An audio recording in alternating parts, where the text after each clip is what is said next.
Pemirsa, tempat pengolahan sampah terpadu TPST Samtaku di lingkungan Anggaswara, Jalan Guagong, Gang 8 Jimbaran, Kuta Selatan terbakar.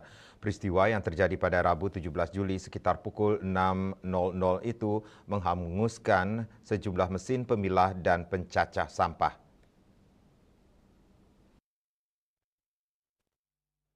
Kasihumas Polresta Denpasar AKP Ketut Sukadi mengatakan berdasarkan keterangan pemilik TPST yakni Rudi Suara, kebakaran tersebut awalnya diketahui oleh Satpam yang sedang menjaga TPST itu. Rudi mengatakan Satpam bernama Madi Sudane sempat berkeliling lokasi sekitar pukul 4 WITA tidak melihat ada api. Selang 30 menit kemudian Madi Sudane mendapati api sudah berkobar di dalam gudang dekat panel listrik.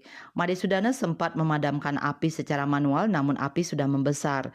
Madi Sudane lantas menghubungi pemilik TPST.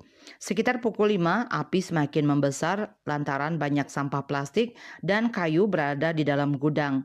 Sekitar 60 menit kemudian petugas damkar tiba di lokasi. Akibat peristiwa tersebut pemilik TPST ditaksir mengalami kerugian puluhan juta rupiah sebab sejumlah mesin terbakar, mulai dari mesin pencacah, mesin balistik atau pencacah halus, mesin pemilah, satu set panel pengolahan sampah, dan bahan baku sampah. Dugaan awal penyebab kebakaran akibat korsleting listrik. Denpos melaporkan.